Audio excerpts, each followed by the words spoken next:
Hello, how are you? Happy Wednesday, happy July. Oh man, it feels so surreal to say that. Hey Gilliam, hello there. Thank you so much for resubscribing. Oh my gosh, you're on a 12-month streak, and this is our, I guess, 1 year anniversary month because I started streaming last July. And I have been so overwhelmed. I don't know what to do for the celebration. I'll be realistic. I don't think I'll be able to do any sort of celebrations. I'm sorry. But it's been so long since we last did this. I actually can't even. I was like, wait, how do I how do I operate OBS again? Is legitimately I was like, okay, hold on. Open OBS, open Spotify, make sure to pipe the audio through OBS. Yeah, it was a tiny bit of a struggle. Yeah, but it's so good to see you all. Hello, welcome in, Pranav. Welcome back in, Pranav. Welcome back in, P Wang Fire.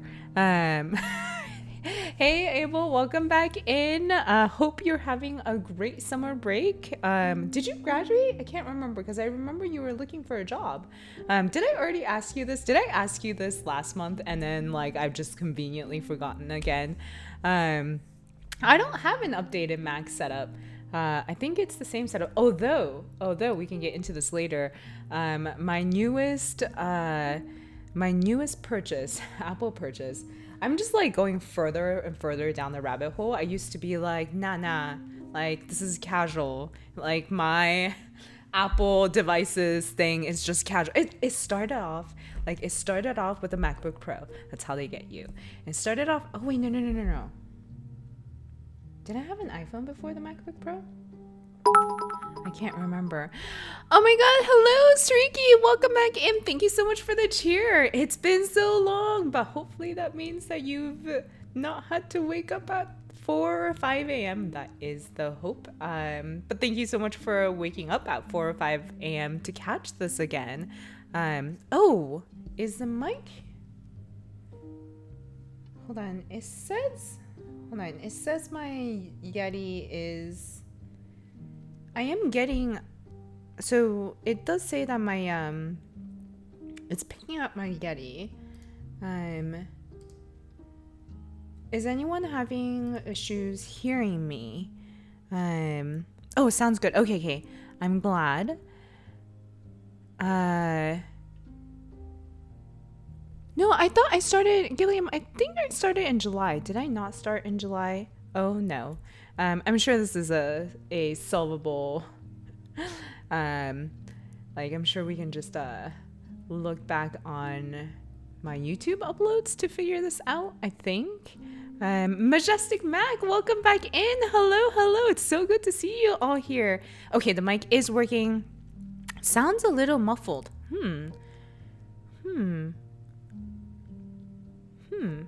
But it sounds kind of like it's okay. Okay. So, okay. Abel, you were looking for summer things. I hope you were able to get a good summer thing because it is halfway in the summer. So I'm guessing you're doing well. At an internship, hopefully. Dr. Jules, hello, welcome back. Yes, welcome back in. So glad you're here. Hello, Pikachu. AJ35, welcome back in. Glad to hear that the sound quality is okay. And Sergey, glad to see that the audio is okay for you too. Did I not start I don't know. Was it June? Oh no. Did I start in June? No. I don't know. But hello, it's been a year at least. Yeah, but I think I got affiliate in 2 weeks or 3 weeks. I think I did get affiliate within the same month, I think. Because affiliate, I think I think I just needed to satisfy the number of hours streamed. I don't know anymore. But it's good to be here. I'm so glad. I'm so glad I get to catch up with you all. Coding Garden fan, hello, welcome in. Hello. Treve NGE, hello, welcome in. My thoughts on studying programming by means of curated self-study resources like the Odin Project. Never heard of the Odin Project. Awesome name though. Then learning more OOP like Python and working your way into data. So I don't think I'm qualified to answer this question because I did study CS in undergrad. And then I did self-study a lot for data visualization, but not for programming itself. So I don't think I'll be able to give a good answer based on my personal experience. I guess the question is more like, where is your? I guess it really it depends. But I think it really depends. I think on your personality and what your alternative options are. Like, is it that you're trying to consider this instead of going to school or instead of going to boot camps, or is it the only, like, you don't have any alternatives and this is the only way you can learn? I think it really depends on all of that. But as far as like a curriculum, I don't think I can provide that either, but I do know there are like plenty of people, really awesome people in the chat that might be able to better answer your question. Hello, that noob. Welcome back in. Sounds good to me, but I'm not always here for comparing with memory. Abel, what are you up to this summer? Well, I just remember all of the times, Abel, you were talking about how like you would like drop in and out to like study, and then like there was a few times when you were like, oh, I've been trying to I remember you talking about trying to study for interviews. So did you tell us what you ended up doing? I can't quite remember.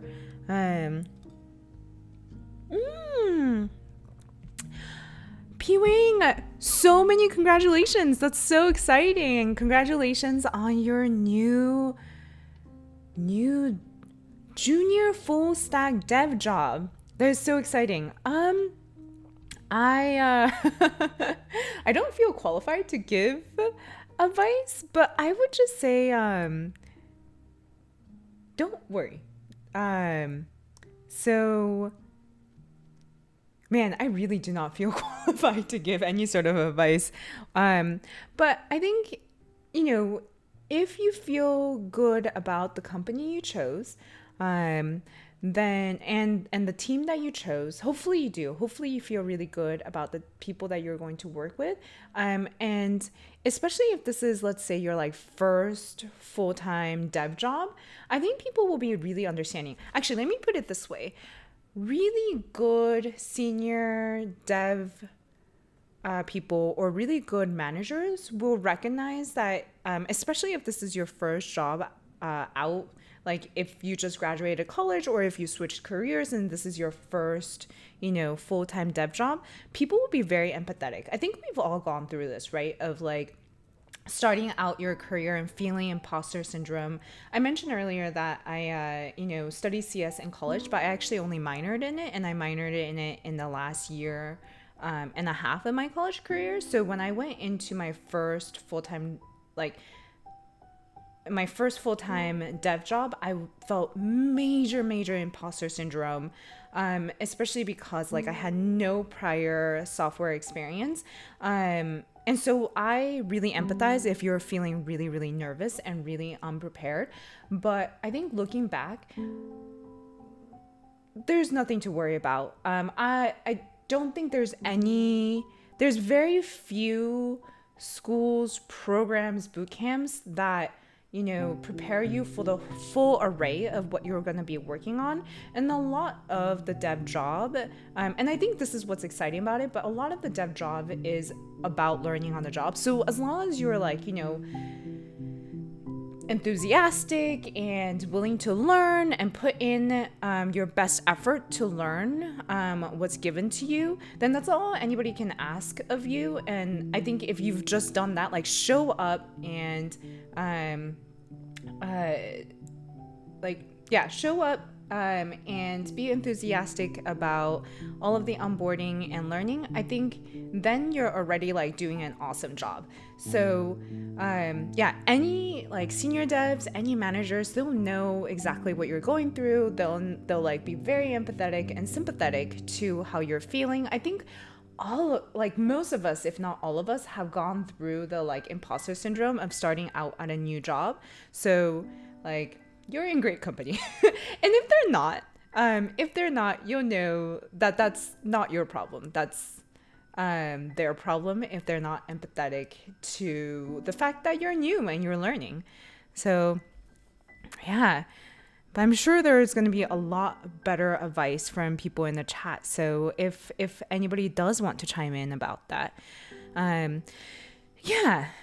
I think that's what a company can expect from you to, use what you have learned so far, either in your school or if you do have previous, work experience, or if you went to boot camps, whatever you've used before, to bring that to the table and do what you can with that knowledge, and whatever that's new that you haven't encountered before, just be like honest and be like, hey, I just haven't learned this before. Like either, if you have a manager or if you have somebody assigned to mentor you, hopefully, just be honest that like, hey, I just haven't come across this before. Can I get your help on it? Or like, although, make your best effort by yourself first, like, Google what you can. But if you find that you're like spinning in circles for like a few hours and can't get to a good answer, just ask. And hopefully if you're with a really good team, then they'll like happily help you. So I think that's super exciting. Congratulations on your new role. And I hope you have, a great first week and months. Yeah, let us know how it goes next month. Hello, Engineer Change. Welcome back in. So happy to see you here. Yes, this is the Psyduck shirt. Alice, if you are tuning in from painting your mural, oh my god, I love this shirt. I've been saving it. This is my first time wearing this shirt. If you've been a regular in the stream, you get the joke. But yeah, I was so happy when Alice gave this to me as a souvenir. But yeah, that's the Psyduck shirt. Also, Engineer Change and Gilliam. I've been wanting to say, and there's a few others that also helped on this one. So wait, hold on. There was Engineer Change and Gilliam and Joshua or Mike. If you're in the stream, drop a hello. But I will be streaming over on Observable's Twitch this Friday at 9 a.m. PST. Yes. And guess what I'll be streaming? I'll be streaming my exploring the data set that you put together, the voting problems data set for for last year's election. And yes, it's back. I'm really trying to wrap that project up. I have to be honest, with all of the client projects that's been going on and all of the life changes that have been going on, it's just been really hard to finish that project. And I know I spent months working on that visualization. This is what always happens with my personal projects. I know I spent like months working on that previous visualization. I'm pretty happy with it, but I just don't know how to go forward from there. And I think what happened really is that I didn't take the time to explore the data beforehand. And so I think that's why I'm kind of stuck now. And so the goal with the observable plot stream on Friday is to really explore that data set and like pull out anything interesting so that we can have another stream 2 weeks later where we use plot and D3 to make a visualization out of it. And hopefully that will be kind of the, end result visualization. We'll see. But I just wanted to report back that I have not forgotten the data set. I love the data set. I'm so appreciative of the data set, and I want to make sure that it gets the attention that it deserves. And actually, we should open source it. It's kind of already open source right now, but we should just like put it in a GitHub repo and open source it. Oh, that's awesome. Trive? Do you mind me calling you Trive? Let me know your preference for how I should pronounce your handle. The Odin project is the website. It's basically a bunch of programming pros who curated it along with Reddit folks. Focuses on full stack Ruby or Java to start. Gets you through, I think, like 10 projects for GitHub. That's so awesome. Thank you for sharing that. Unfortunately, I just have never really... I've never heard of it, so I can't, comment on it at all. But I also, don't work in Ruby or Java. So yeah, I hesitate to say anything. But if anybody in the chat knows, then hopefully you can chime in about if you've had any kind of experience with self-curated learning. There might be, so this might be the wrong programming language, but there is a podcast that I'm part of called Front End Happy Hour, and there was a recent episode, maybe 2 or 3 episodes back, about experiences switching into front end development or full stack development from a completely unrelated career. We don't really talk as much about, maybe it's not the most relevant. Yeah, we talk about like what it's like to switch from another career into dev.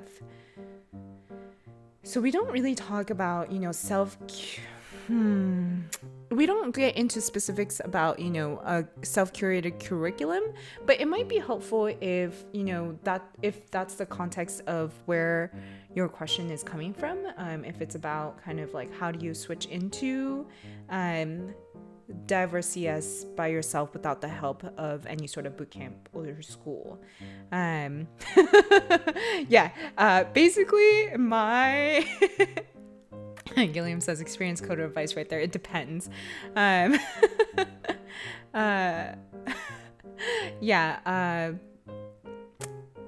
It's basically my go-to answer. It depends. It really depends on your situation. But, oh man. Wait, where did that come from, Gilliam? Did I mention something about rockets being wrecked? SpaceX, what happens when SpaceX wrecks a rocket live? They call it an interesting day. Oh my God. Okay, we're gonna go on a tangent right now. But we need to talk about, so I've been watching the Netflix show, the Formula One show. The Drive to Survive, I think is what it's called. So we just finished season 1. Oh my God. We started watching it because my co-panelist friend and co-panelist Jem mentioned it on Front End Happy Hour about how dramatic it is. Oh my God. I've never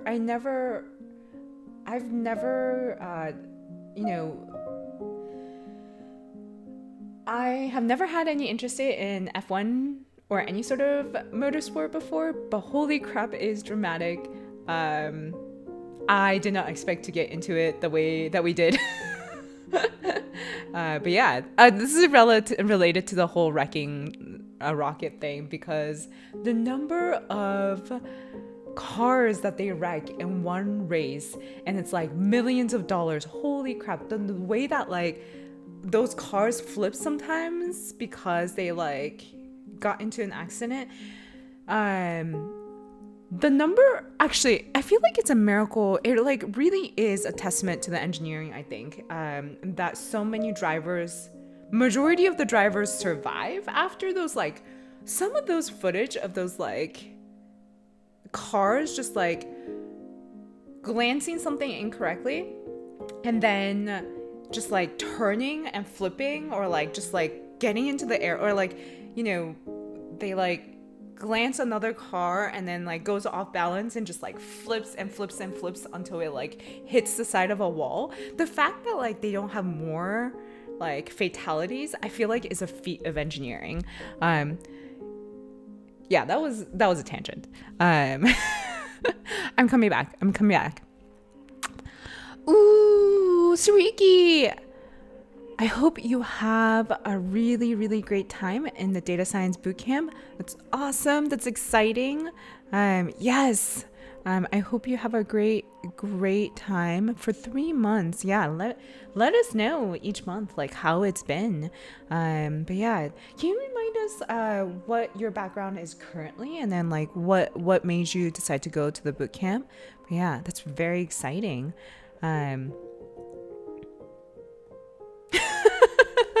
Do my memory is so bad these days. I don't even remember what mistakes I've already, like, what mistake did I make that you're commenting on, Gilliam? Triv. My first dev job experience, it was good actually. I think that, so I was at a big data company for a year and a half as a front-end engineer. And I think it was a lot of like feeling major imposter syndrome. And then so I think if I was to go back and like do that whole like talk to myself when I was younger sort of thing, I would say like when your manager compliments you, take that compliment. Cause like I think there was just so much ingrained imposter syndrome that I like was working really hard, and I was working around the clock because I just was like, oh no, I don't want anybody to find out how much I do not know. And because of that, I was like, doing personal projects on the side, just like trying to learn as much as I can, as quickly as I can. And I think certainly the latter half of that experience was like, that really was all of those learnings, coming to fruition.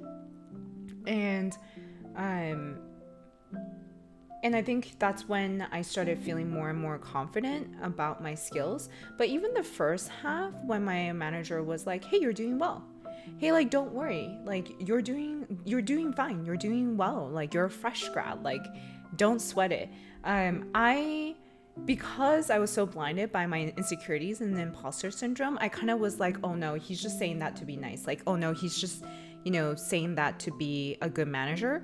But looking back, I wish I had responded better to his sincerity. I wish I had believed him when he told me in such a sincere way that I was doing well and I was doing fine. Because looking back now, I can see like,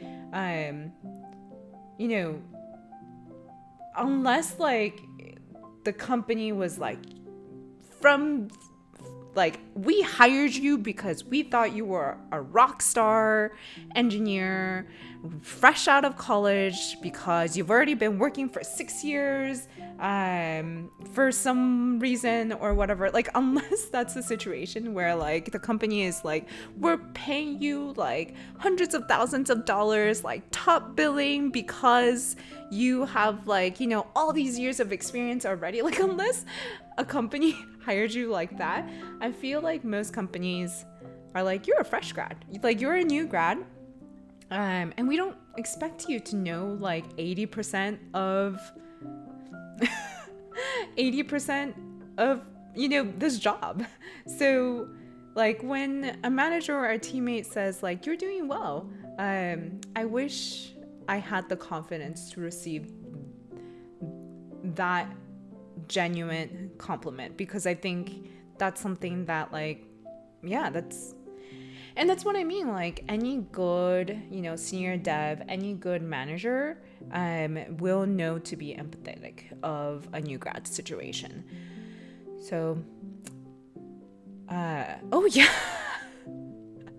um, by the way, the whole Wikipedia thing was one of the weirdest experiences of my like past year. I have, I guess, life update. I have a Wikipedia page now. A really awesome professor, Amelia McNamara, I think is her last name. She has this effort where every semester she chooses a handful of people in the database community and then assigns her students to write a Wikipedia article on them as a kind of like effort to increase like awareness of data viz on Wikipedia, which I think is like such an awesome effort. And I'm really grateful that she does that because it's a lot of work. I didn't realize because I've never tried to edit or contribute to Wikipedia. But it seems to be like a lot of work, following up with a lot of articles, I guess get put at risk for deletion, and so she like does a lot of work to like follow up on these individual articles to try and make sure that like her students' work don't go to waste being deleted. So having said that,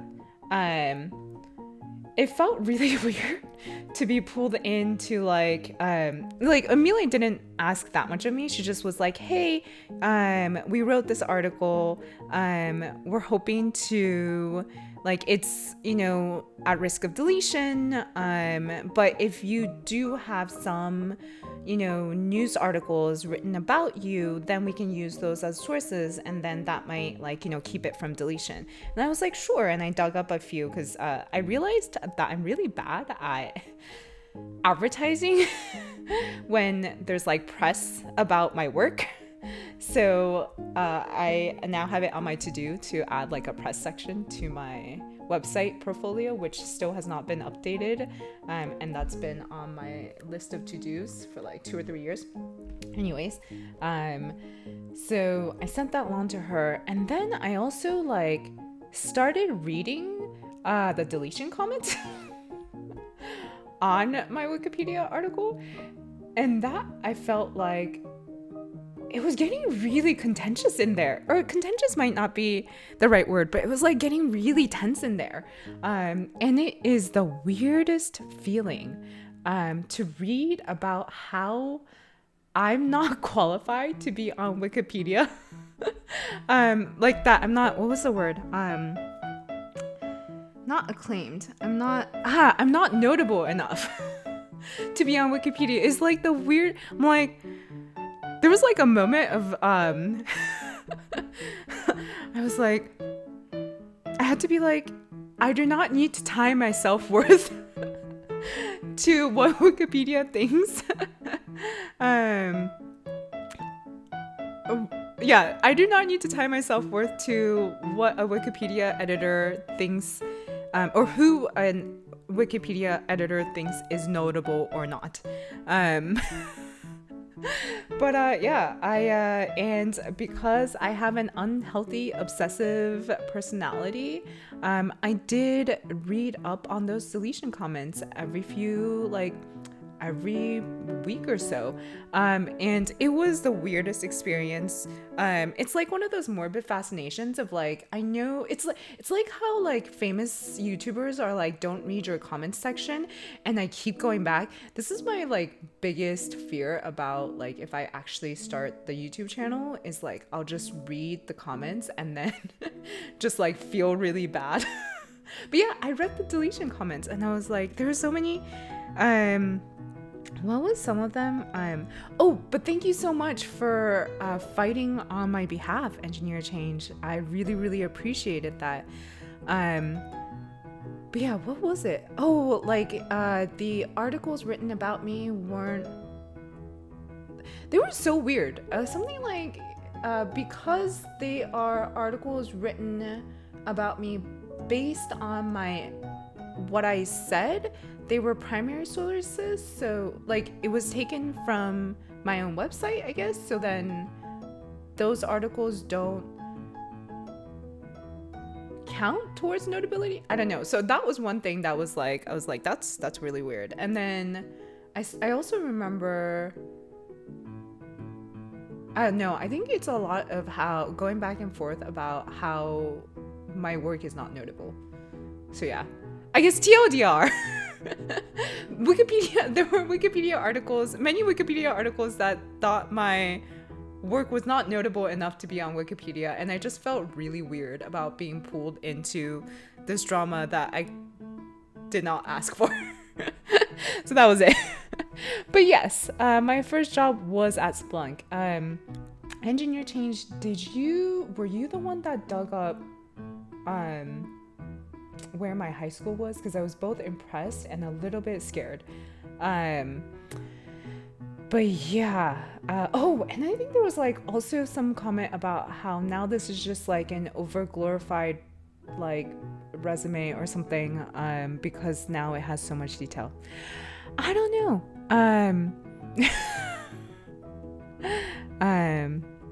Oh, was there a larger database Wikipedia controversy? I just know the part that I was involved in, which was a bunch of, and then there was also some, now I'm just gossiping. There was also some parts about how the Information is Beautiful Awards is not notable enough of an award. Like it's not big enough of an award, which I thought was a very elitist thing for whoever that editor was to say. Because how do you determine whether an award for an industry is notable or not without being in the industry? Yeah, I also read Susie's deletion page because Amelia had tweeted about how Susie's page was in danger. It's not fun to read those deletion pages. Yeah. I appreciate anybody that edits for Wikipedia.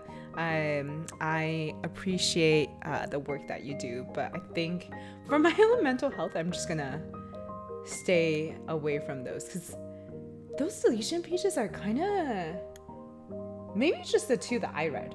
They were kind of tense and kind of negative. Ooh, yeah, Gilliam. Wow, I am so behind on this chat. Oh my god. Gilliam, have you been keeping track of how far behind I am on chat? Yeah, but says, in terms of advice for someone starting a new junior dev or junior job, show up, do your best, be ready to change your process, have frequent meetings with your mentor manager at first, and gradually space them out as you acquire confidence. Ooh, that's a really good one. One-on-ones are great. One-on-ones, I used to, for my very first job, I had weekly one-on-ones with my manager to check in about my progress. I think that was really, really helpful in terms of like, building confidence. I think that's a really good point. Oh yeah, thank you so much for sharing that thread about Wikipedia. I hope she continues. This assignment because I thought it was a really, really good effort. But she was saying that like because of how much she has to fight with the Wikipedia editors, that she might not continue. And I remember she was saying that she had to fight with the editors about Amanda Cox, who if you're part of the DataViz community, you've definitely heard of her. She's I think she's the editor for the Upshot at New York Times, like hugely influential figure in DataViz, but apparently she had to fight for that page to go up. But yeah, did we we did lose that thought again. Pranav, hello. Yes, plot. Engineer changed the observable stream should be recorded. So I think they always record it in I know it will be at least on their Twitch channel. But I think they have a YouTube channel that they archive to. I'll follow up on that. Ooh, Trivium is fine. Good to know. Wow, I am so behind. I apologize. Wait, I'm a cat person? What happened? Yes, back to the voting problem. We're back there again. Oh yeah, Trivium, it was front and happy hour. Ooh, thank you, Gilliam, for pulling up that episodes. Added links and cats, better cat.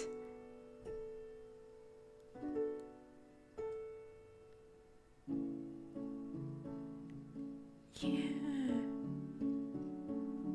Oh, categories. Got it. Ooh, yes. Ooh, AG35.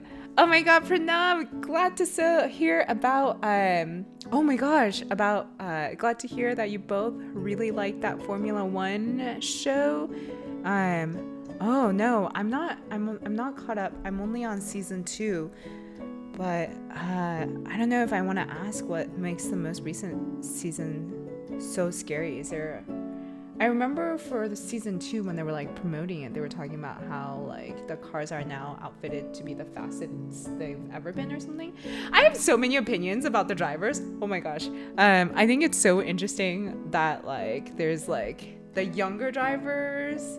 There's like the group of younger drivers. Like they really amped that up in the second season about like kind of this like well, there's like rivalry all around, but the rivalry between the like younger drivers and the older drivers. I personally think that like the younger drivers are so aggressive because they haven't been in as much of the crashes. Like, I remember in season 1, I hope these aren't spoilers because I guess, is there such a thing as spoilers when it's like shows like these? I was just gonna say about season 1, we just finished it, about Grosjean.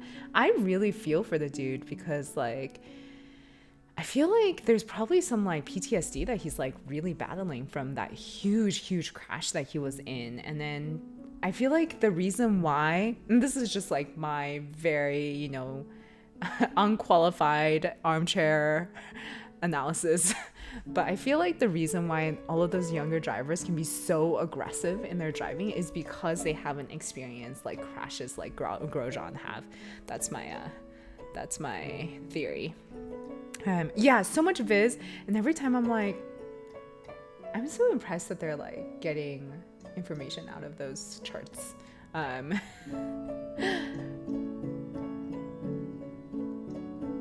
Oh, wait, what? What is this?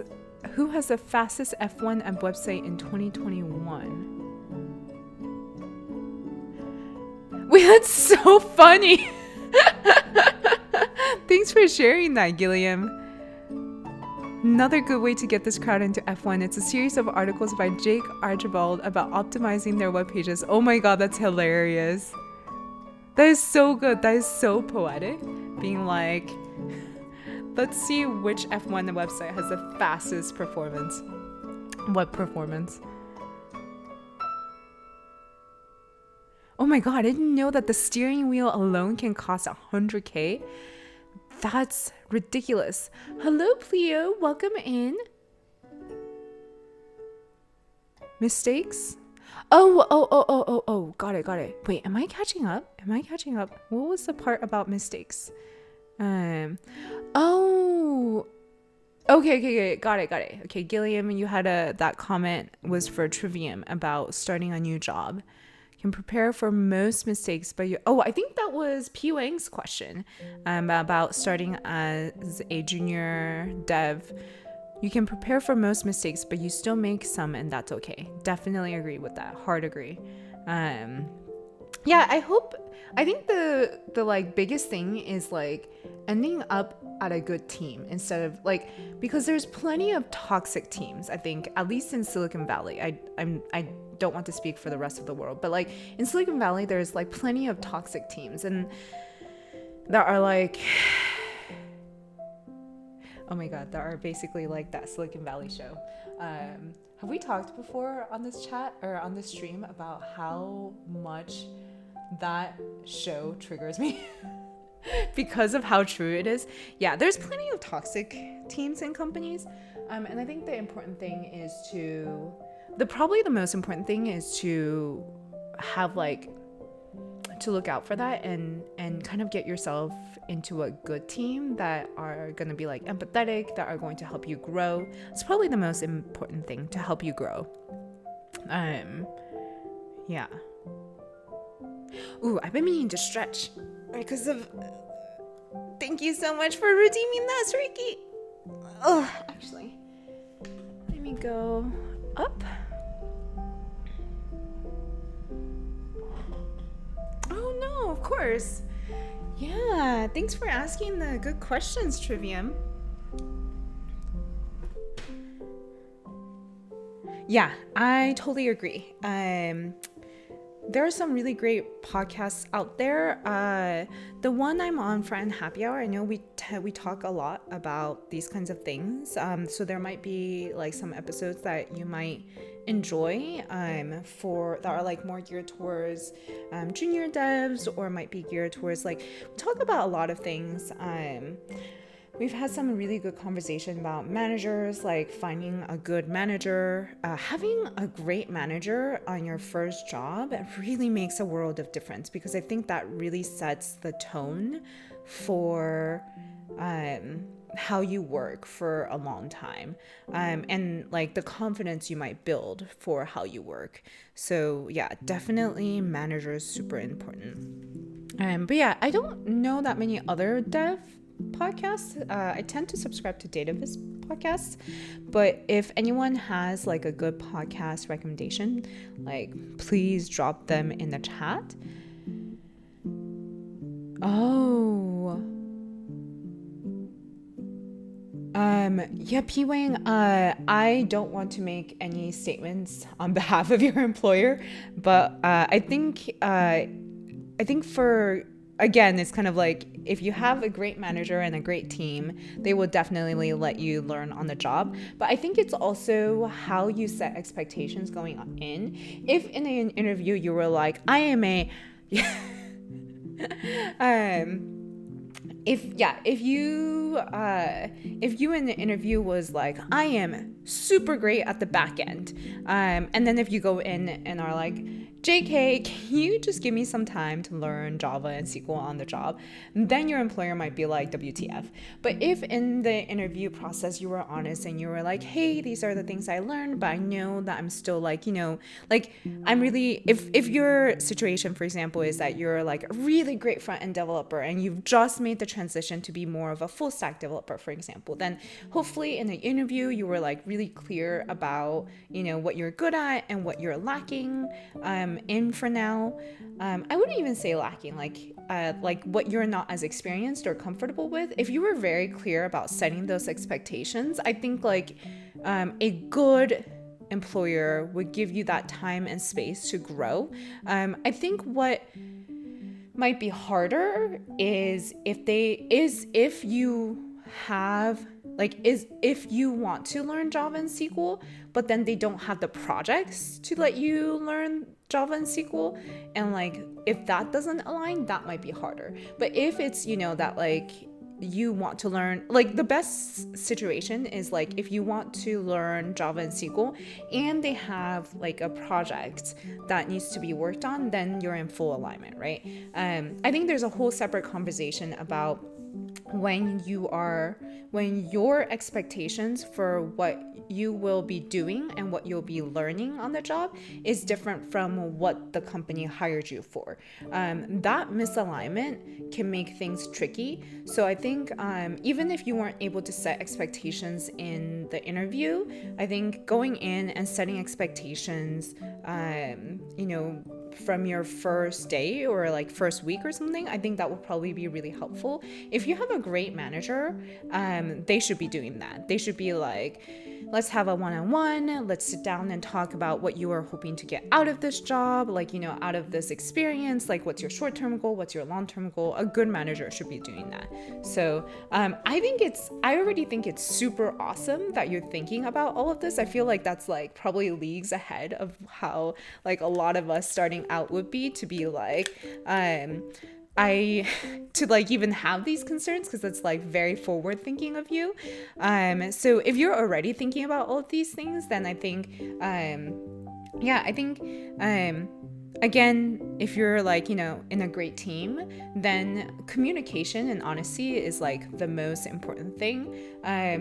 Don't feel like you need to like do things you're not comfortable with just to impress someone, or and if you do feel like you're in that situation, then you might want to start considering like, you know,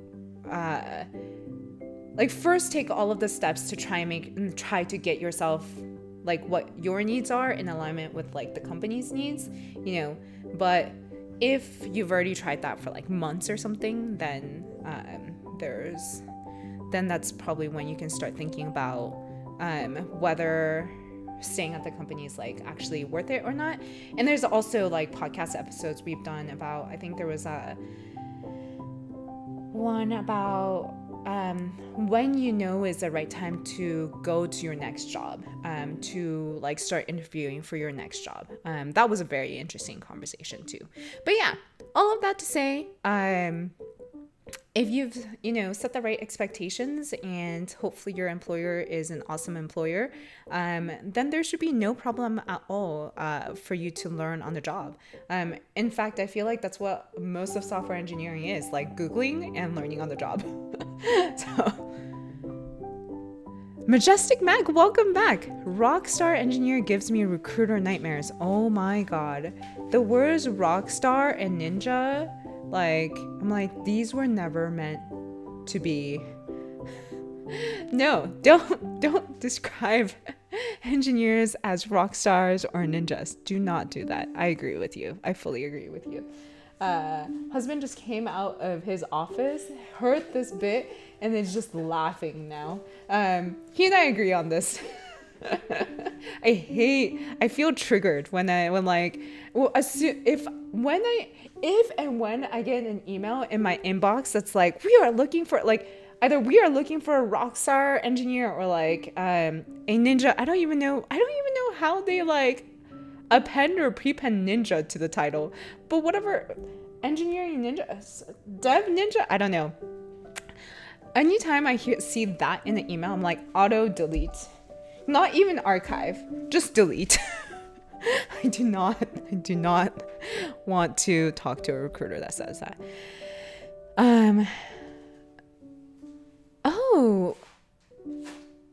Wait, Gilliam. Okay, so pushback. Unfortunately, it's also a thing that new hires and juniors need to be good at. Wait, hold on. Can you remind me of the context for this pushback? I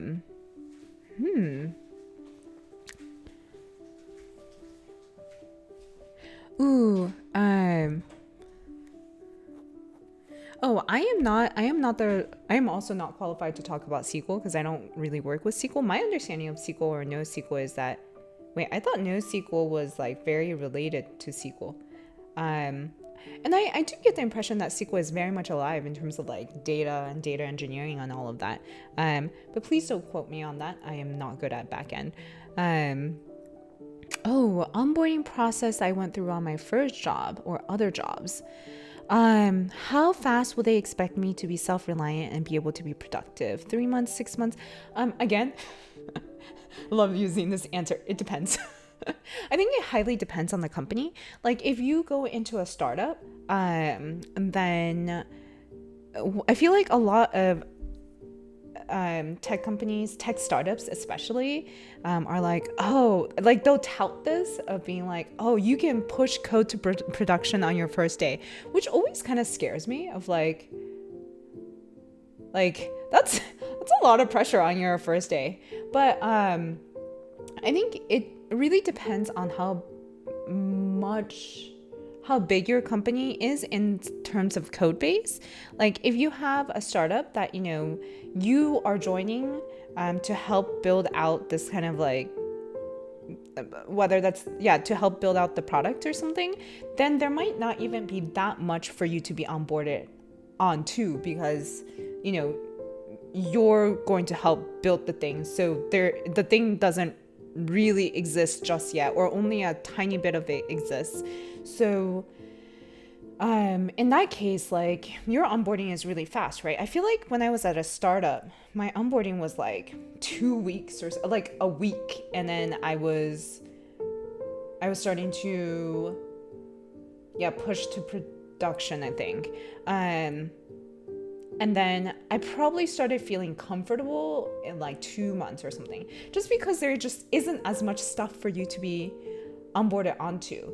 But if you're at a bigger company, like, like let's say if you're like at like a Google or like an Amazon or Netflix, that's like, those are huge systems. Those are huge complex systems. And,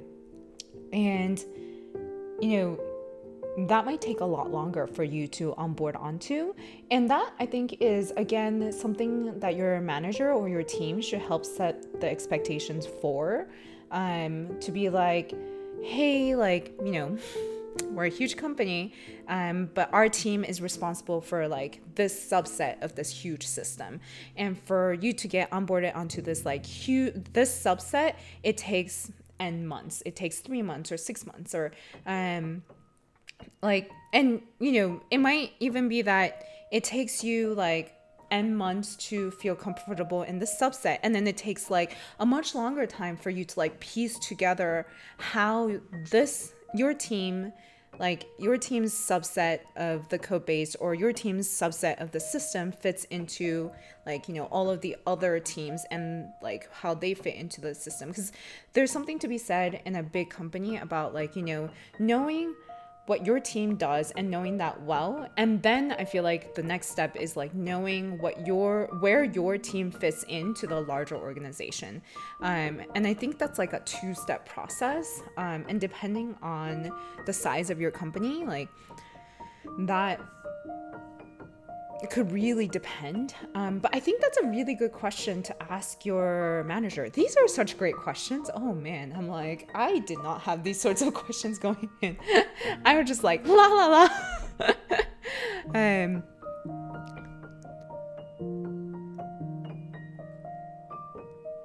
Oh, I didn't even know that my article has 500 edits. Wait, my article has 500 edits? Thank you so much to Engineer Change and whoever else contributed to the article for that many changes. I really appreciate the efforts you put in. Thank you. Amelia was also like, she was like, make sure not to step into any of the discussions. It would not be a good look. And I was like, I was not intending to, but thank you. Engineer Change says, having edited a lot of Wikipedia articles over the last year, their notability rules are rather contrived. One main notability item is if you are an award winner, you are notable, which surely does seem to apply to, but Wikipedia doesn't consider these data viz awards as notable. Yeah, that's what I said earlier.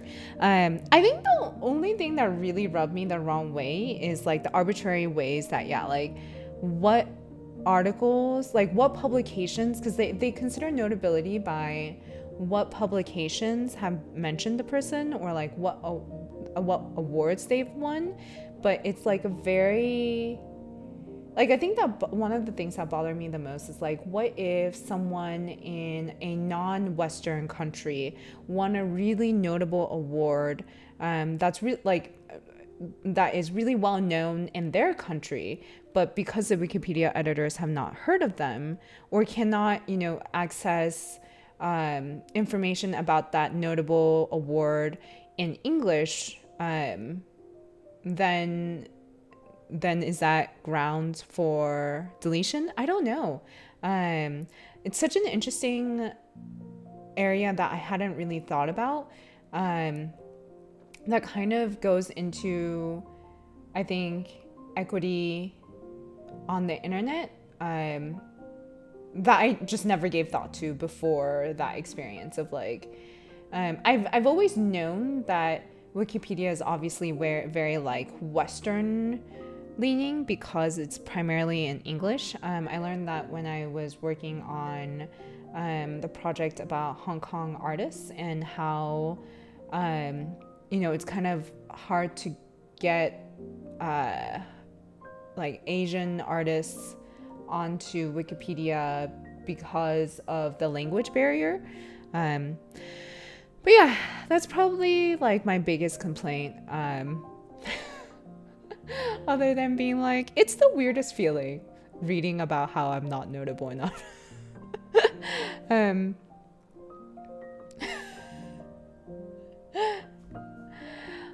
Oh, thank you so much, AJ35. Thank you. That makes me really happy to hear about, that I'm helping lots of people getting into database. Oh my god, I'm 25 minutes behind on the chat. Okay. So this is you are all so much more eloquent than I am. Yes, gatekeeping. The word that I am looking for is gatekeeping. Gatekeeping on Wikipedia is a big problem. I am so behind on this chat. Primary source is an article by you. Because you claim you are a Nobel Prize winner when you are not, and interviews with you can also be considered biased. So then, but then this is the thing that I found so confusing, because like, how do you write about someone's life without acknowledging the interviews of that person? I guess they're like looking for third party, like impartial articles about that person's work. Maybe that's what they're looking for. But that's also dependent on what that person puts out, right? Like, about themselves? I don't know. That's a very subjective measure. Like, I understand the need for it because, yes, like, a lot of people can just make up things about themselves. But also, it's very subjective where you draw that line. Yeah. How did you... Wait, hold on. I was about to... Maybe I'll just DM you separately, Engineer Change, because I'm like, I didn't even know that PDF was out there on the internet. Like, how did you find it? What did you search for that you found my high school? Because I'm pretty sure I've never looked for it, or that I've never mentioned it. So maybe I'll just DM you to be like, what did you Google? How did you know it was the right... Like, it could have been a different Shirley Wu. I am very impressed with your searching, Engineer Change. Oh no. Yeah. I'm sorry to hear that a lot of Amelia's pages got deleted. I do also feel like it's like inconsistent. It like, okay, so I am getting this like impression that it's a very inconsistent process. Because like it really does seem to be at the whim of whoever is editing at the moment. Yeah, that is sad. Oh, and then on the point of like, yeah, the whim of whoever is editing, I do remember there was like a comment about how because Nadi's Wikipedia page got approved, thus as like co-authors, like my page, like, and as like, because a lot of our notable work were done together, I think Amelia was making, it was Amelia, or I can't remember who was making the argument that like, if Nadi's work was notable enough, then like my work should also be notable enough. And then the editor's response was like, oh, in that case, maybe Naughty Bremer shouldn't have a Wikipedia page either, and maybe that should be deleted. And I'm like, I understand that you're trying to fix bloat, but also, just like, I just feel like I poked something accidentally that I should not have. Yeah. Yeah, that is how I feel about the whole Wikipedia thing. I think overall, I'm glad I went through that process because I feel like I learned a lot about how Wikipedia articles are created. But man, the temporary damage to my self-esteem was interesting. Yeah. Yeah, Pranav, I agree with that. Databases, I am so glad you're answering this, Pranav, because I was not qualified to. About whether SQL is dying, databases in SQL are used a lot today, especially for data applications. From my understanding, companies are using SQL and NoSQL in industry.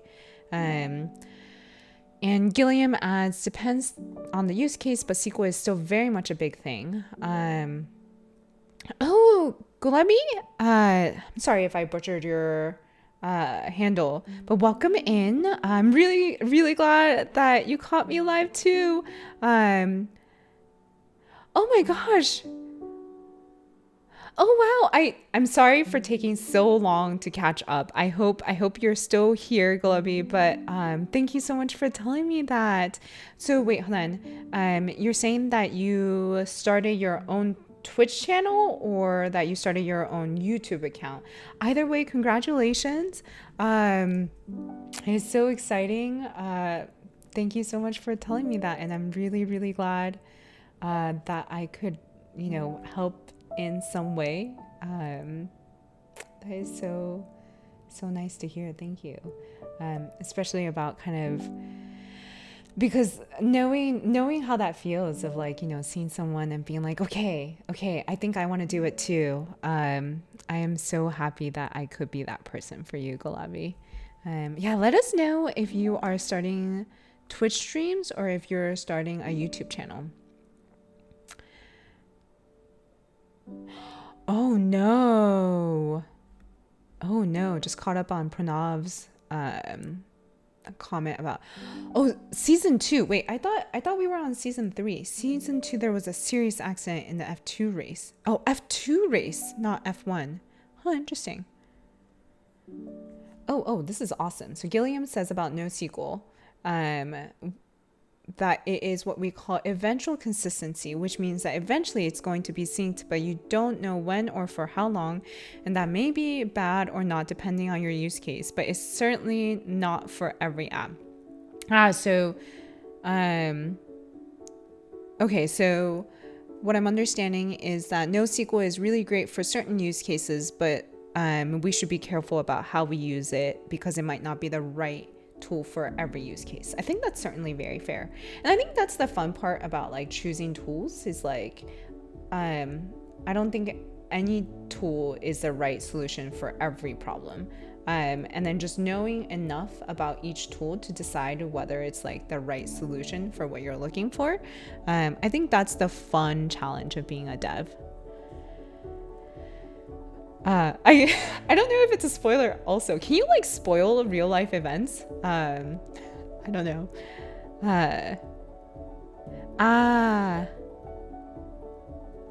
That's good to know, AJ35. That the drama in the show is definitely way played up. I mean, makes sense. They'll clip in audio from completely different times. Oh no. Still love the show though. Super entertaining. Ooh, Ben Oldenburg, welcome back in. Hello, I feel like it's been a while. How have you been? F1 also has a lot of interesting data to work with for visualization. I can imagine. I feel like every show I get into, at the end, I'm like, can I make a data viz out of this? And I'm like, dude, hold up. Stop. It's like, you already have enough that you have plenty of projects that you're trying to finish without starting a new one. Don't start a new one. Please do not start a new one.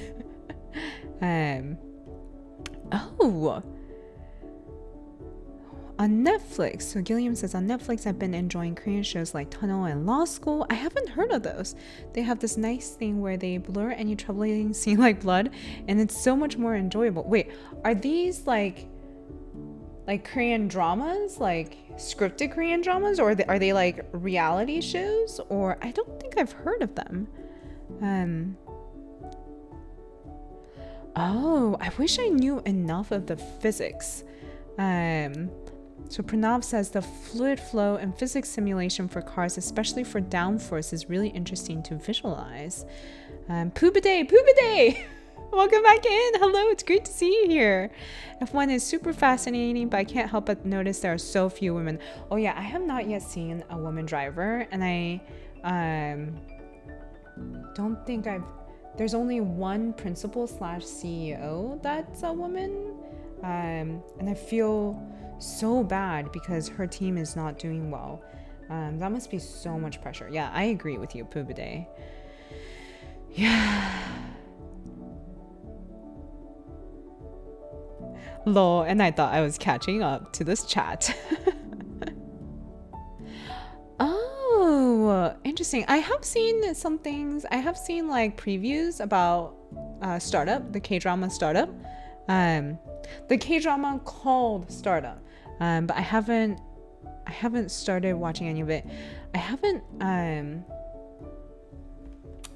trying real hard not to like start a new drama, because like the perfect drama for me these days is actually something that's like just entertaining enough that like I'll keep watching it, but not so entertaining that I'll get sucked in and then I don't do anything else, because like I have a really addictive personality. So wait, is that what you call it if you get easily addicted to something? Is that an addictive personality? But anyways, so if a drama or a book is too good, then I have no self-control and I'll just like binge it in like a day or two, and that's not something I can afford at this moment. So my strategy these days is like dramas. Yeah, so if you have any like recommendations for like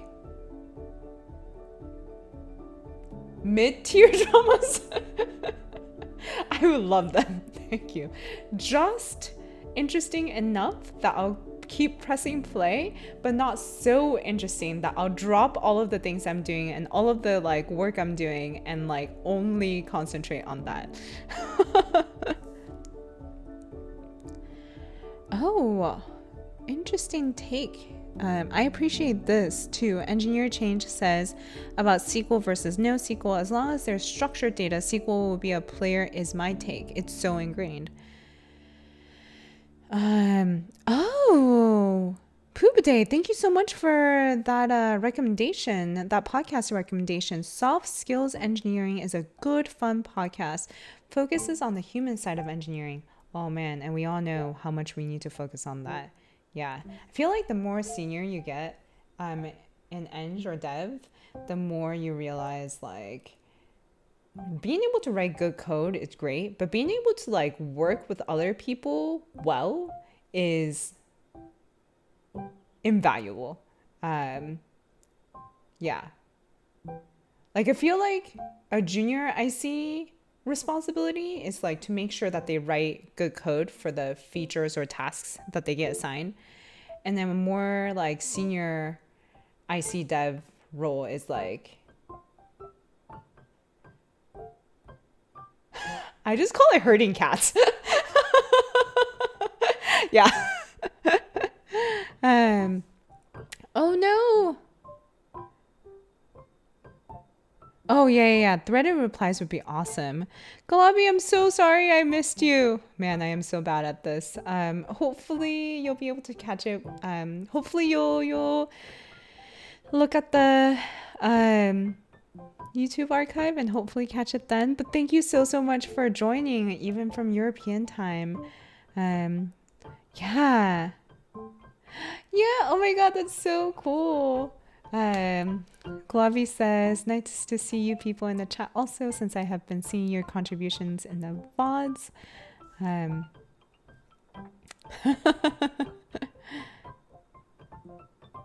Ooh. Oh, yeah. Pranav, great podcast suggestions for data viz. So there's data stories and data journalism. I want to add, I think Ali Torban does a really great one called Data Viz Today, and Cole does a really good one that's storytelling with data. Yeah. Wait, what? Really? No, wait, really? Wait. No.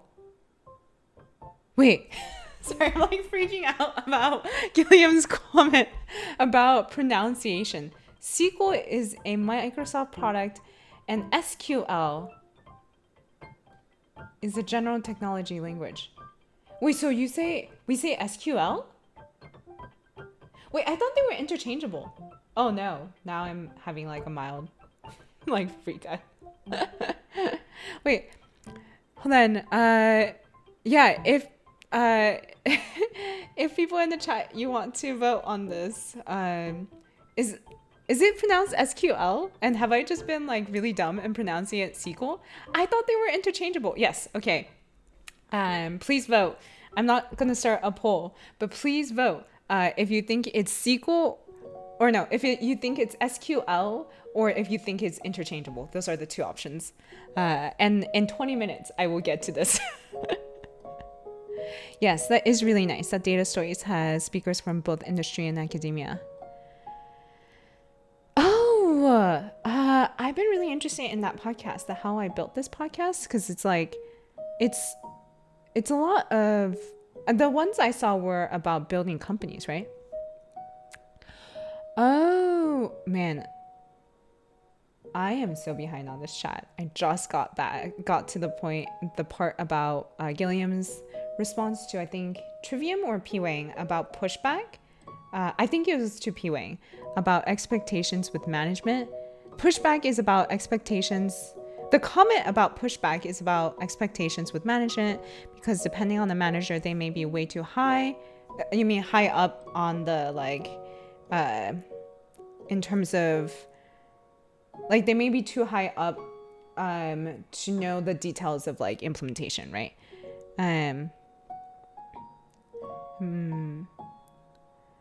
Yeah, some managers might be too abstracted away from the code base itself and might not know the details. I think that's what you mean, right, Gilliam? Oh my god, yes. Okay. Engineer change. I got engineer change on my side. Says vast majority of data scientists, ML people call it SQL. I've met only 2-3 people who spell it out.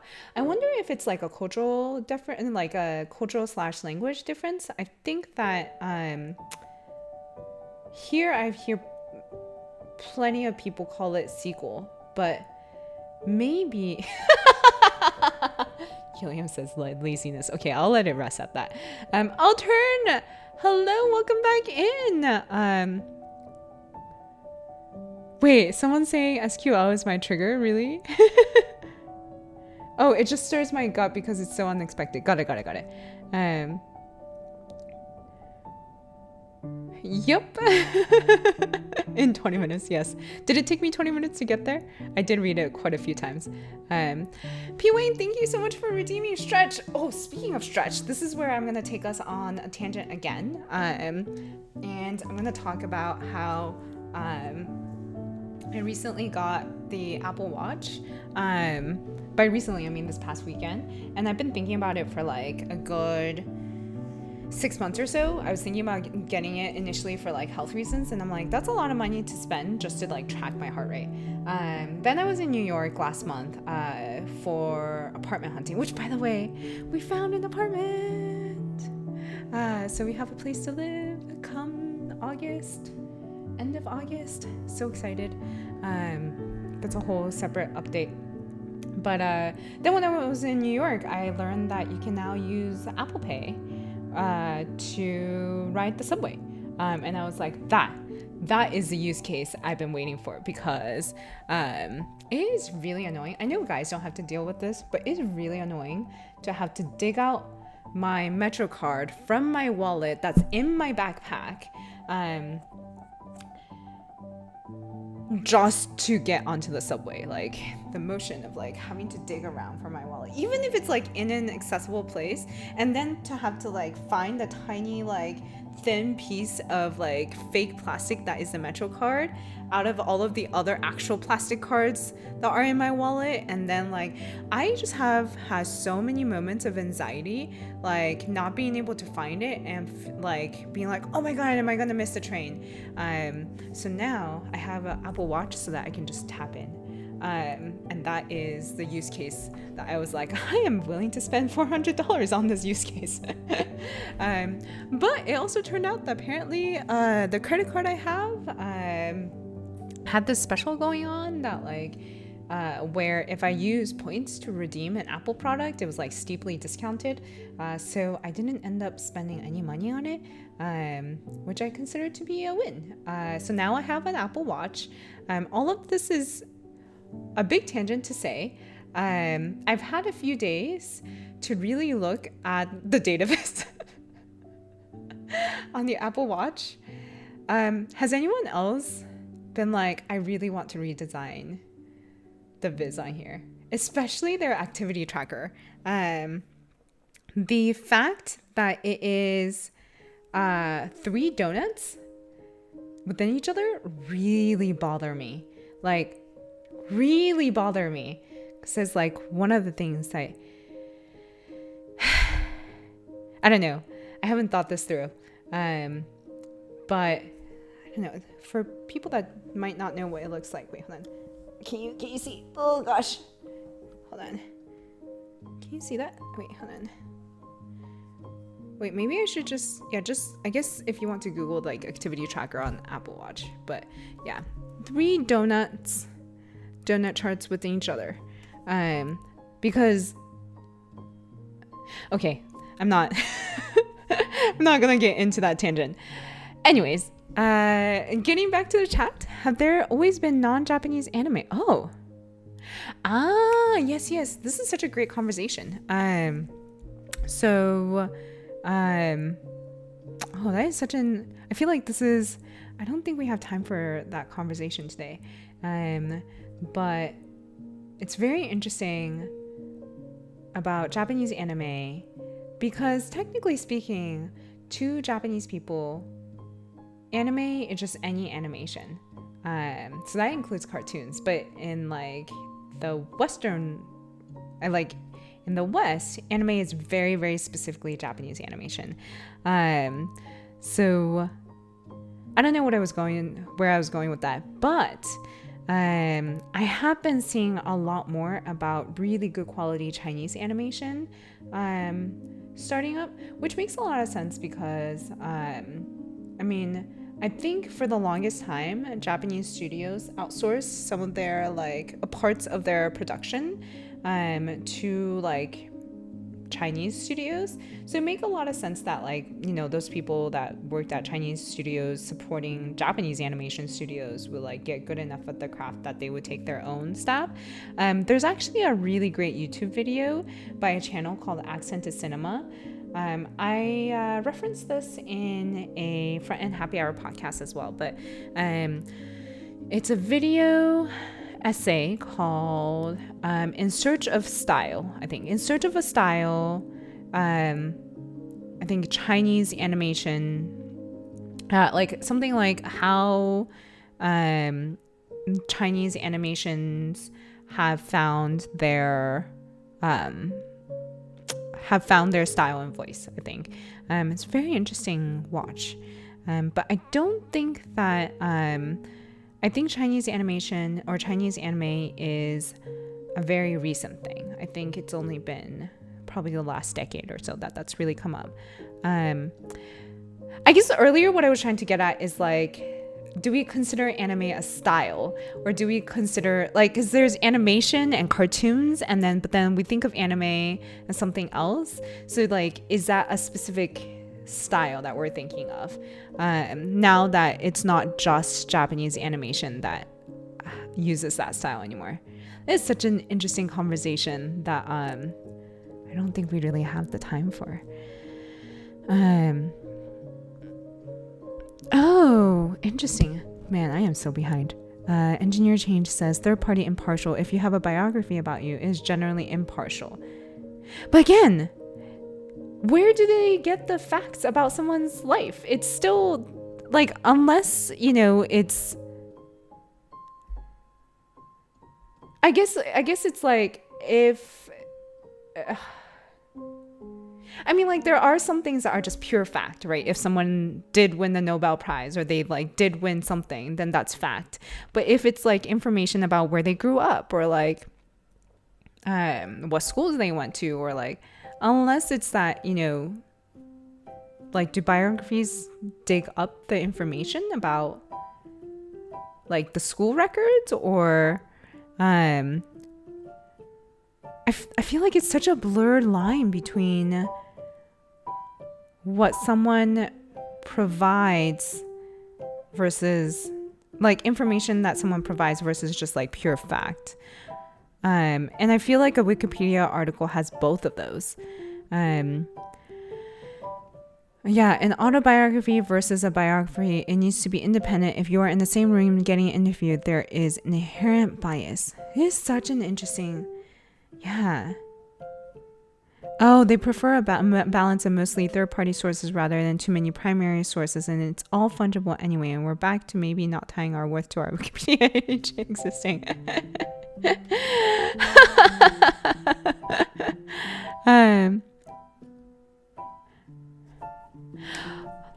Oh, yeah.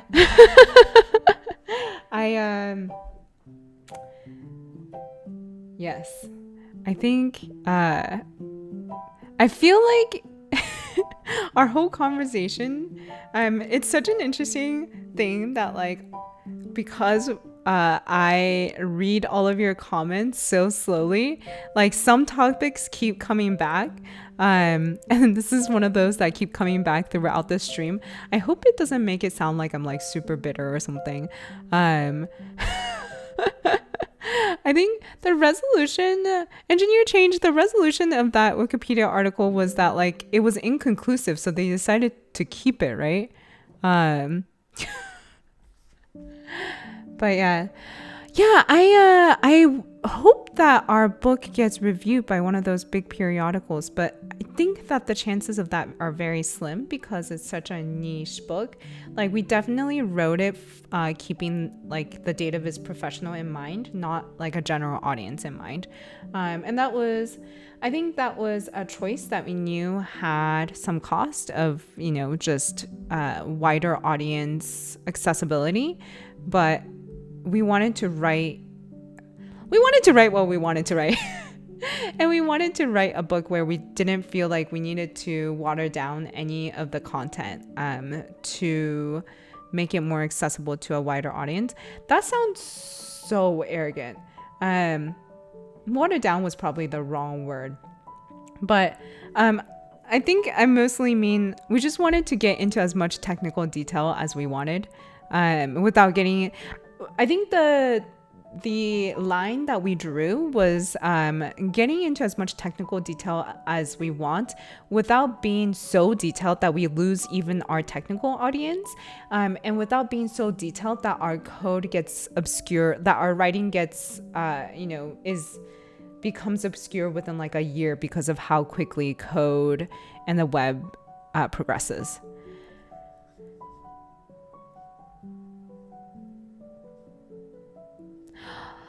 Oh, Okay, so this is about Glavi. Was it Glavi? Yeah.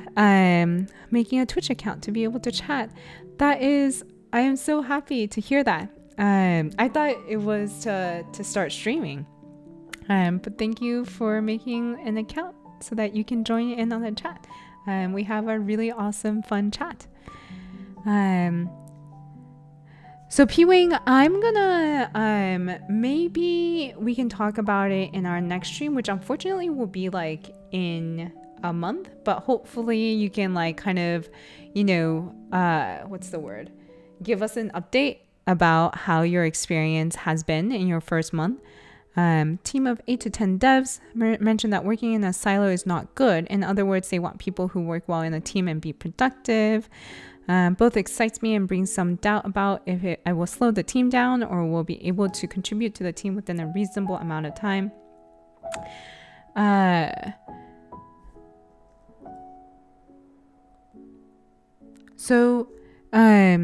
Maybe others in the chat have already answered P-Wing, but I think because I'm going to try and wrap up the stream soon, maybe we can talk about it next time, P-Wing. And I think maybe a lot of the questions you have, they might be resolved just within your first week or two. In this particular one, it might be that it will take a while for you to be able to find the answer to this question. So maybe next month we can tackle it after you give us an update about your new job. Preface, author, a nice start. The notability thing. Yeah, you would think that writing in a book is good enough. That's what I thought too. But apparently it's not, because I guess anyone can write a book and publish it. Oh, interesting. The preface of my book is a primary source. It will have to be an independent book review. Fascinating. I guess it goes back to the I guess it goes back to the whole anybody can write a book and publish it these days, I guess. Yes, I have been working independently, so I might not be the best person to answer about being a team player. Maybe that's also why I punted the question.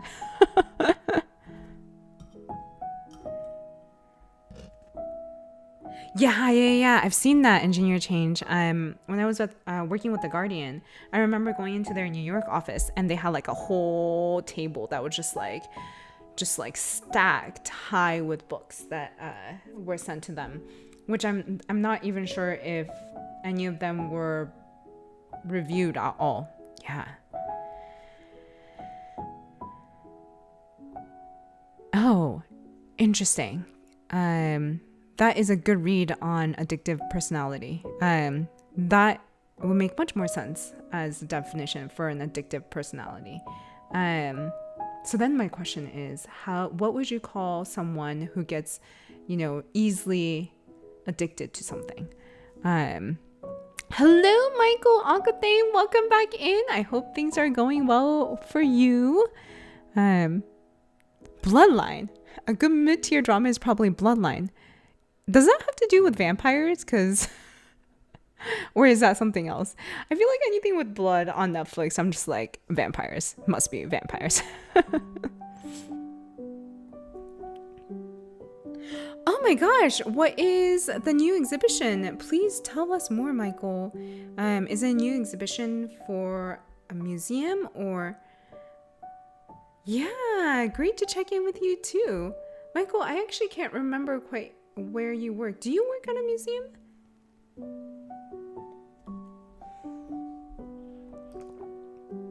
Oh, occurred to us to get like a whole review, like a book review. Is that what you mean, Gilliam? It did occur to us. We actually did send our book to some of the major newsrooms, and the unfortunate thing is that we just don't have wide audience appeal. It's a very, very niche book. So that is the problem. Really, engineer change.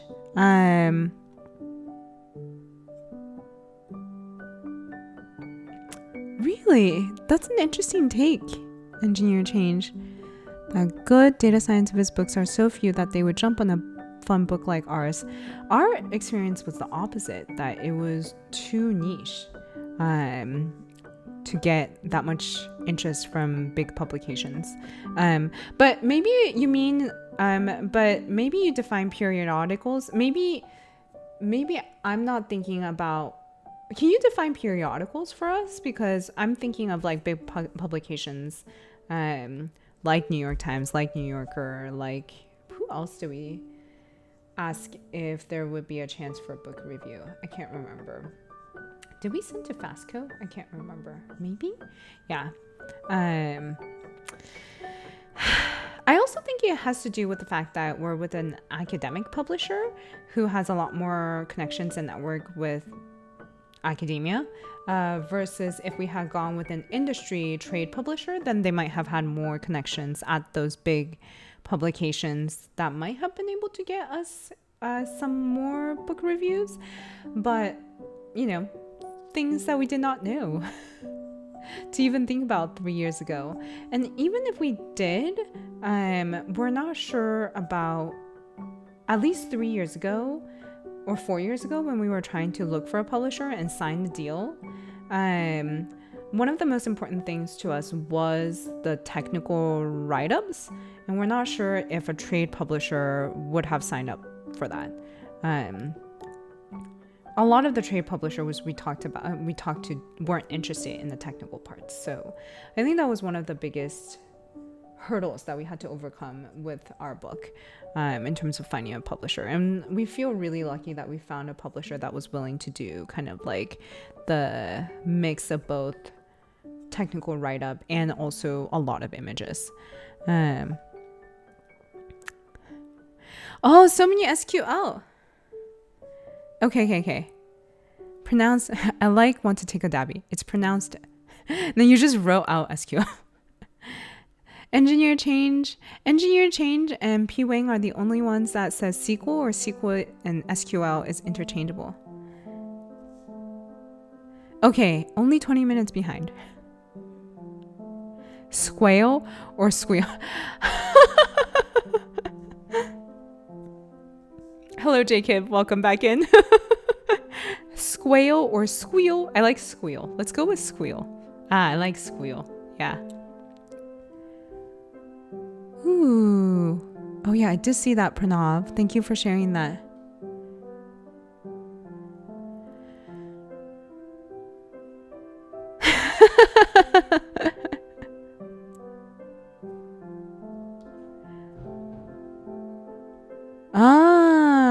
Ahmed Khalil, welcome in. Watch Dataviz is a great use case. You mean Apple Watch? Is that what you mean when we were talking about the Apple Watch? Yeah. Yeah. I'd be so interested in talking to people that design Dataviz for watches.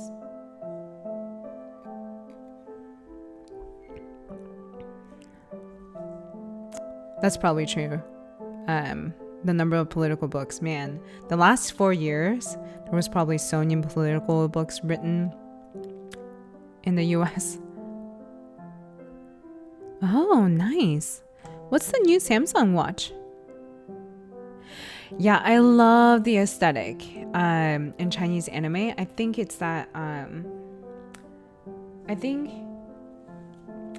for China culturally, like just Chinese art and culture has such a distinct style. It's so beautiful. Like I think especially the style of like, I think the Tang Dynasty, which was like what, 1,500 years, maybe 1,500 years ago, with all of the ink paintings. Wait, no, was Tang Dynasty known for more of the poetry? Somewhere around there were like dynasties that were like, they flourished because it was so peaceful, and then it was like they just spent hundreds of years on cultivating like their arts and culture. But yeah, Chinese ink paintings, I think, are so beautiful, and I love that Chinese animation is starting to use that in their work, like to use that kind of ink painting style in their animation, but like with a modern take. I think that's so cool. I've been trying to watch more Chinese animation, and some of them story-wise are hit or miss, but a lot of the ones I see, the visuals are stunning.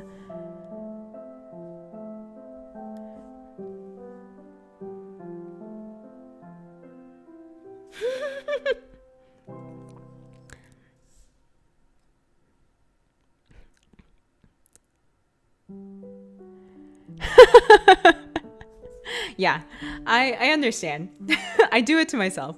The whole like topics keep coming back up every 20 minutes. I'll stop responding to them.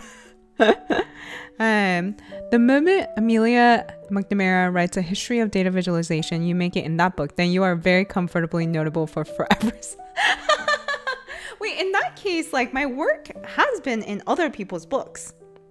Other people have cited my work in their books. I think I'm definitely in Elijah Meeks's book. I'm in Andy Crick's book. I'm in multiple books. I can't remember what other books I'm in. But if the thing is that I need to be like cited in books, I'm in books. My work is in books. So maybe I am. Maybe that's just something I just need to like announce more.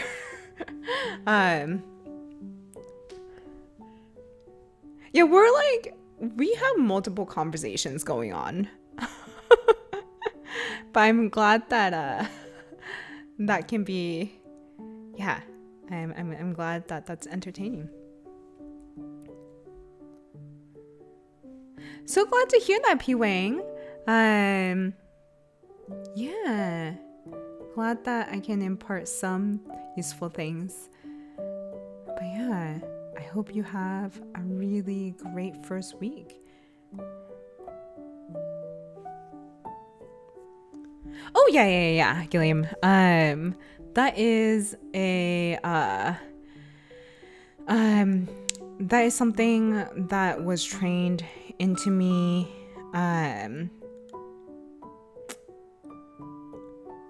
because of business school. Because I technically have a business degree.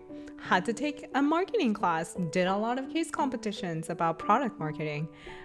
So yeah, self-branding, self-marketing, for better or for worse, I really benefited from those. Even though I hated those classes, really benefited from them.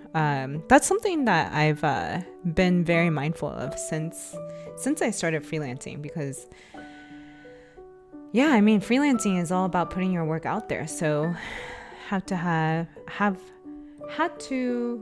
have been mindful of that. Bloodlines, a drama about a family in Florida, stars Kyle Chandler, Linda Cardellini. Yeah, I am so bad at actors and actresses' names. No vampires. Great to know.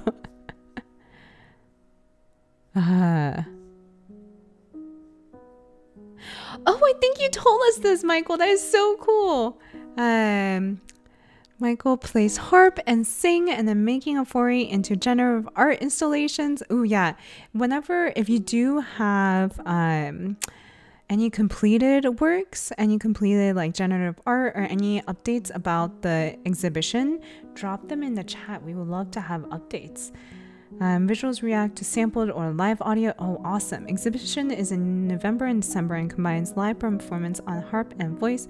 Very excited and also a bit daunted. Totally understand. That's a lot of moving parts that's going into a live performance.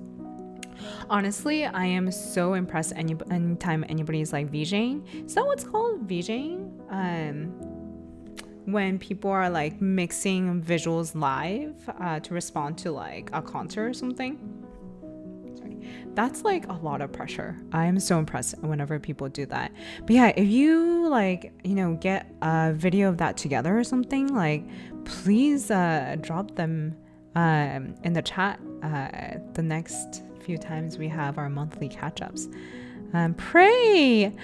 Oh, thank you so much for joining our Twitch. So happy to have you here. I think I am catching up. I don't think my delay is as much anymore. So maybe I'm actually catching Pray right now.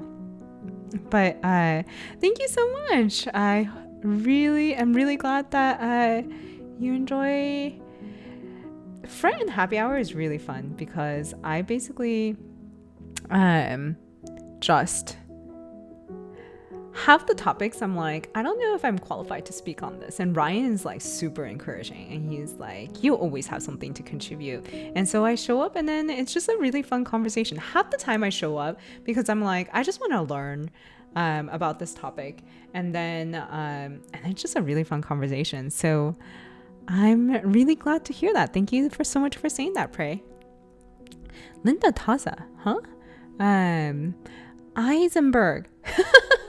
Eisenberg, welcome in. Hello. I don't know what Linda Taza is, but thank you. I'm guessing you're talking about this cute mug.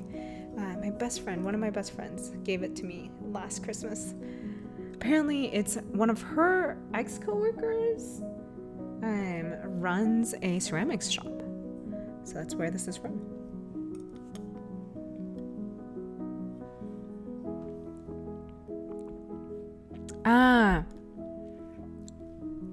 Yeah, that totally makes sense. So, okay, so engineer change, I think we have the same use of the word periodicals.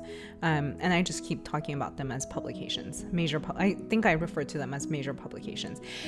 Yeah, so in that case, what I was saying before about how for data sketches, we actually really did compile a list of like major publications we reached out to. I can't remember everybody on there anymore, but yeah, for most of them, we didn't hear back because I guess it just, maybe they didn't like our book. Maybe it was too niche for them. I don't know. Never heard back about why not either. But yeah, I'm sure they get so many books to review. So it would totally make sense if if this didn't even make it in front of them.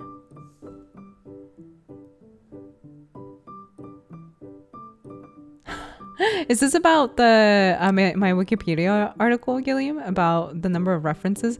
Yeah, it is a lot of references in there. NT Hits, welcome in. I have not heard of GitHub Copilot. I don't actually know what that is. Yeah, I should not be editing my Wikipedia article. I think that's the biggest no-no. And I'm gonna try and stay as far away from my Wikipedia article as possible. I'm just gonna like put a huge 10-foot pole between me and the Wikipedia article. I'm just gonna, and I'm also trying to like just not look at it.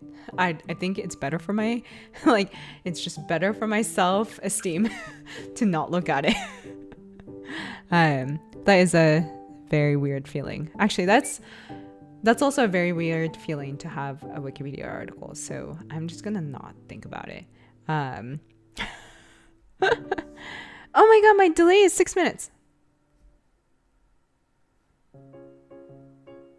Yeah, Michael. Share it with us, and then maybe we'll even switch to the desktop view sometime next time if you do share it, and we can watch your video or look at your work together. Where's Copilot? Whoa! When did this happen? I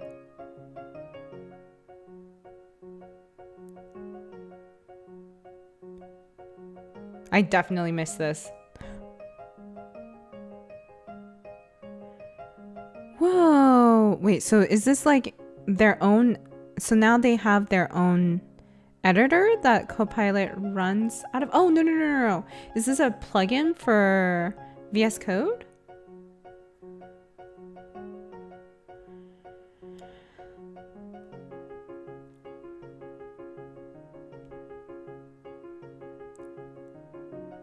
Whoa, that's cool. Oh my gosh.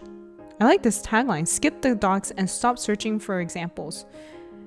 GitHub Copilot helps you stay focused right in your editor. Man, I can get behind that use case. No way. Can they actually do that? It says convert comments to code. Write a comment describing the logic you want and let GitHub Copilot assemble the code for you. No. Wait, hold on. I feel like I should show you what I'm seeing.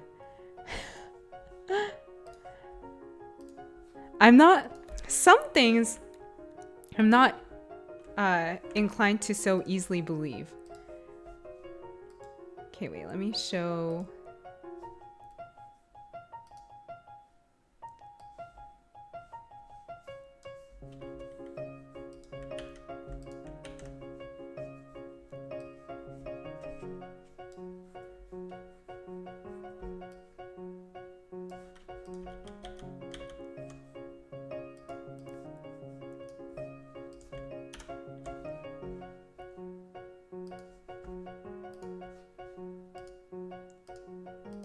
Oh my god, we haven't gone to this view in so long.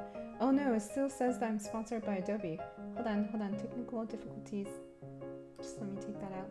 I haven't updated this view in so long. Wait, okay, so I just wanted to share this, which is... Oh, wait, hold on. Yeah, this part. It says convert comments to code. So, oh wait, is this supposed to be the comments? That this is...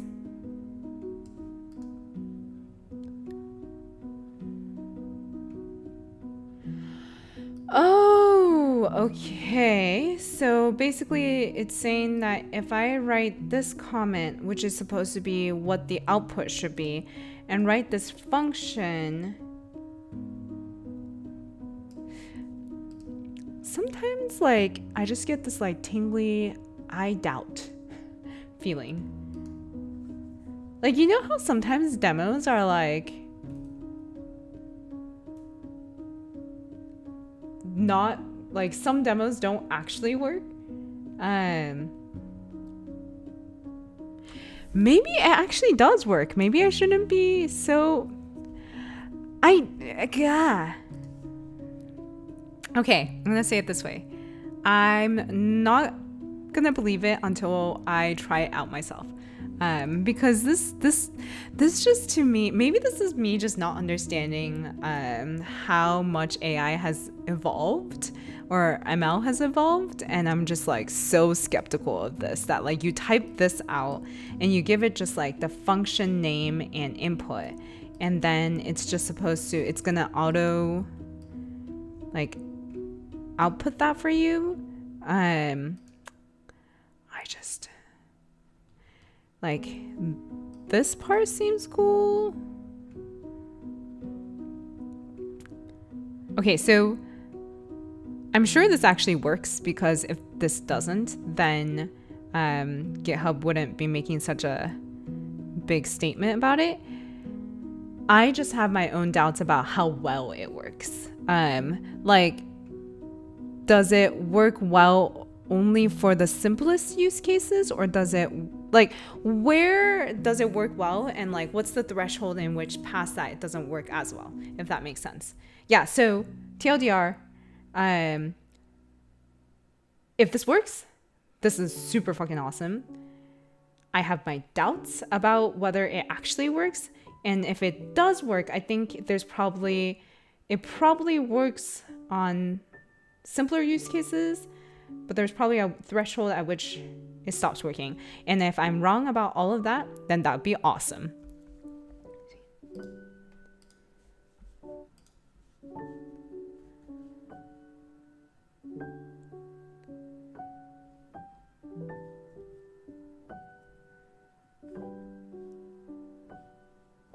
Oh. Trained on GPL code. Wait, what do you mean by what happens to the code after that? Thanks for sharing this, by the way. Thank you for keeping me up to date on recent things. Because I have been just heads down on I've just been really heads down on client work, and also trying to pack everything to move. I haven't started packing yet. I think I'm gonna start this weekend, but our like not shipping container, but our box that's to be shipped across the country arrives here in early August. I'm starting to freak out a little bit because I haven't started packing at all or downsizing. Can you tell me I'm freaking out a little bit? I think it's because my husband has already started packing, and that's giving me anxiety that I'm not doing the same thing. But yeah, I'm gonna start this weekend. That's the hope. Fingers crossed. Just like I have 2 clients right now, and they're taking up all of my time. So, but all of that to say, I'm going to wrap up soon. I also wanted to say thank you so much to everyone that tunes in on the YouTube channel, on the archives. Those of you that can't necessarily make this time, but do watch the replays, I really, really appreciate you too. Thank you so much. And especially to those of you that watch afterwards and then respond in the YouTube comments section. Thank you so much for doing that too. And I'm not very good at responding to comments or messages outside of these streams. Like these streams are like when I'm dedicated, like I have like 100% of my attention on this, and then outside of that it's just kind of hard for me to like especially when I just have especially when there's so many client projects going on, it's just hard for me to carve out the time to like respond to comments, but I do read them and I want to say thank you so much for them. Oh, any code produced from GPL code is by definition GPL2. That is such an interesting discussion that like if you use, so basically you're saying if someone uses GitHub Copilot that's been trained on GPL code and thus might actually produce code similar to GPL code, what happens to the license on that? Interesting. That is so interesting. Code licenses is such an interesting topic. E-methods, that's so awesome to hear. That works surprisingly well. So is it a plugin that you can like put into VS Code or something like that? Maybe I'll give it a try. By the way, VS Code has been such a delightful experience. I can totally see why people love coding in code. Because I'm just like, I feel like VS Code is now making me a lazier coder because like I just expect it to auto format. Like I think the plugin I have is like a prettier plugin, and it just auto formats for me, and I think that's making me lazier. So whenever I'm on observable coding like a prototype or something, I'm just so lazy about like formatting. I'm just like, oh, now I have to indent. So it saves me time, but now I'm lazier. Copyleft license. So much copyleft that any offshoot of the code is also copyleft. I don't actually know what that means. It's great too. Thank you so much, Rar. Thanks for joining in this month as well. Thank you so much, everyone, to joining in this month as well. I'm so happy I got to catch up with you all. Gilliam says, it's unclear so far if the author of GPL code can prove that their code was used to train the AI you used to build your new app. They might claim your code should be GPL licensed by extension. That is fascinating. Super fascinating. Childish. Vim only. That's great for you. I honestly am just way intimidated by Vim and all of the commands that you have to memorize. I'm just like, my brain is no longer, I don't know if it was ever at the spot where it can memorize all of those commands. But yeah, thank you so much, everyone, for tuning in today. I am so happy I got to catch up with you. Thanks for filling me in on like what's been happening in the dev world. Also really enjoyed talking about just like kind of new career. I haven't thought about that in a bit, so it was really fun to talk about it. Just kind of questions about as a fresh grad or going into a new job. I totally feel you. And also, actually, that reminds me of the YouTube channel idea is still there. I recorded a video and I made multiple attempts at recording one video. It was hard talking into the camera. Did I say this last time in June? Maybe I did.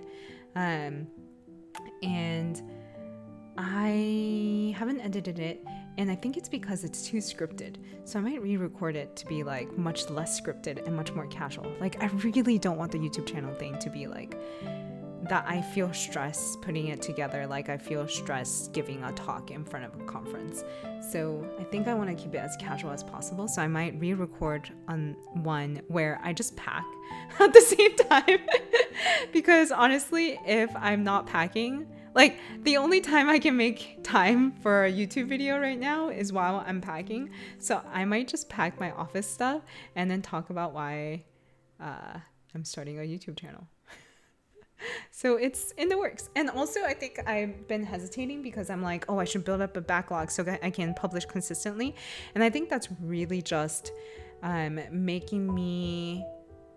It's just such a big barrier for me to overcome right now that it's just making me not publish any videos. So at this point, I might just start publishing whenever I can. And then once I start getting better at, like, faster and more efficient at making them, then maybe I'll try to start a more consistent schedule. But right now, trying to enforce consistency on myself in this time of my life where I'm trying to like move cross country and start school is basically just a guarantee that I cannot start. It's just basically stopping me from publishing any videos that I might have recorded. So that is a quick update to say really, really excited about the YouTube channel still. There's still so many things that I want to put in there. Like, for example, all of our conversation today about, I think it'd be super fun to have like a Q&A about, you know, being a new grad and all of that. Yeah. So someday they are coming.